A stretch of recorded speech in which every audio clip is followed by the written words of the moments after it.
What if everything you thought you knew about the JFK assassination was a lie?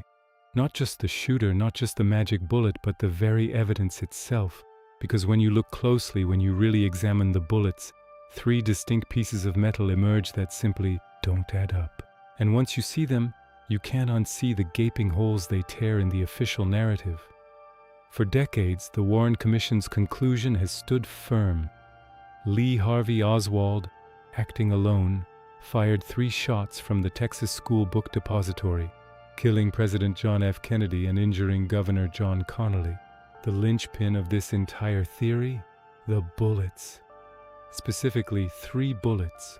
One that supposedly passed through Kennedy and then Connally, one that hit Kennedy's head, and one that missed entirely. But what if I told you that forensic experts, ballistic specialists, and even some internal government investigators have quietly, or not so quietly, raised serious questions about these 3 crucial pieces of evidence? Questions so profound they threaten to unravel the entire official story. We're not talking about obscure theories here. We're talking about physical evidence that, under scrutiny, screams of manipulation or, at best, gross negligence. We're going to dive deep into each of these 3 bullets, exposing the inconsistencies that have haunted this case for over 60 years. And by the end, you'll see why the official narrative about November 22nd, 1963, might just be the greatest cover-up in American history. Let's start with the most infamous bullet of all, Commission Exhibit 399, or as it's more commonly known, the magic bullet. This bullet, supposedly fired by Oswald, is credited with an almost supernatural journey. According to the Warren Commission, it entered JFK's back, exited his throat, then proceeded to enter Governor Connally's back, shatter his 5th rib, exit his chest, smash his right wrist, and finally embed itself in his left thigh. All of this, and then it was found in near pristine condition on Connally's stretcher at Parkland Hospital. Seriously, imagine trying to replicate that path with a single bullet. It's like something out of a cartoon. Forensic pathologists and ballistics experts have consistently pointed out the sheer impossibility of this. A bullet traveling at high velocity through multiple layers of bone and tissue, especially Connally's rib and wrist, would be significantly deformed, flattened, or fragmented. Yet C-399, while slightly flattened at the nose, is largely intact. It weighs 158.6 grains, only losing about 2.8 grains from its original weight. How could a bullet inflict that much damage and emerge almost unscathed?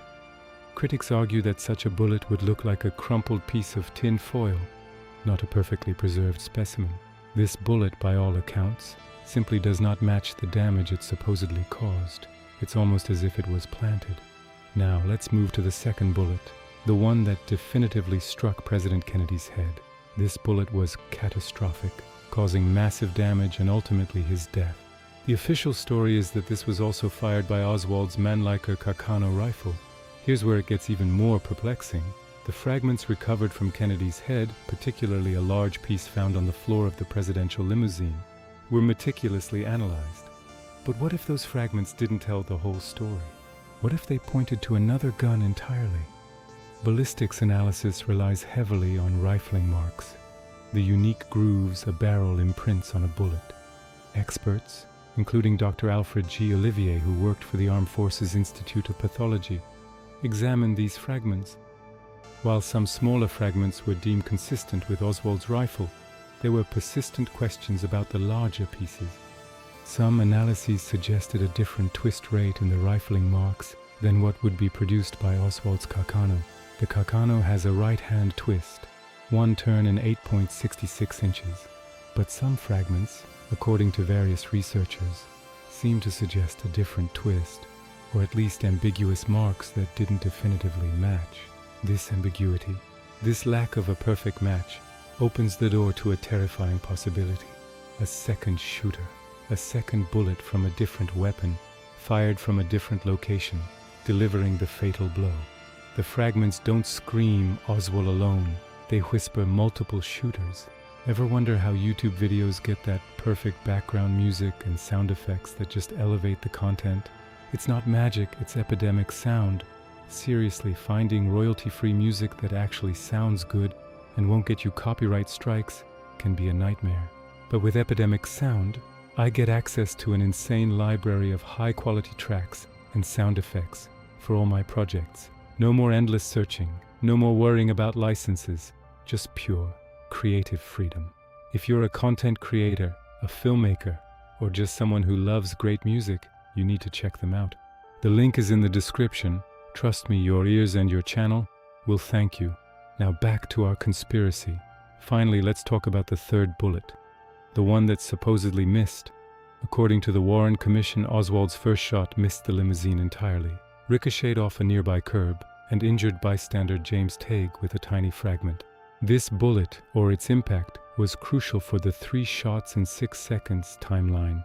Without a missed shot, the timing becomes even more impossible for a single shooter. But what if that missed shot wasn't a miss at all, but a deliberate act from an entirely different direction? The problem here isn't just the ricochet, but its location and the type of damage. The impact mark on the curb of Elm Street was observed by Dallas police, and a small fragment was recovered. However, the angle of this impact, when meticulously reconstructed, doesn't perfectly align with a shot fired from the 6th floor of the book depository. Some researchers argue that the damage suggests a lower trajectory, possibly from the infamous grassy knoll or another elevated position further down Elm Street. More importantly, the fragment itself. While it was initially linked to Oswald's rifle, the specific characteristics were again ambiguous enough to raise doubts.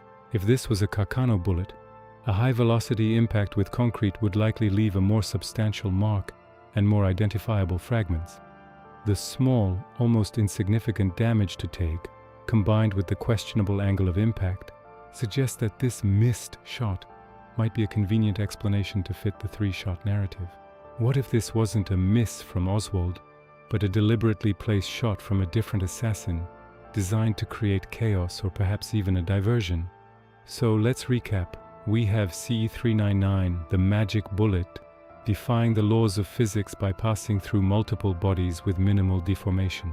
We have the headshot fragments, with ambiguous rifling marks that hint at a weapon other than Oswald's Carcano, and we have the missed shot, with an impact angle and minimal evidence that doesn't quite fit the official narrative. These aren't minor discrepancies. These are fundamental flaws in the very physical evidence presented. If the bullets don't match the story, then the story itself crumbles. It forces us to ask, were these bullets tampered with? Were they switched? Or most chillingly, were they evidence of a much larger, coordinated assassination involving multiple shooters and a sophisticated cover-up? The implications are staggering. If even one of these bullet inconsistencies holds true, it means Lee Harvey Oswald was not the lone assassin. It means the official history of the JFK assassination is a carefully constructed deception designed to protect powerful interests. And when you look at these 3 bullets, it's hard to shake the feeling that they are screaming the truth.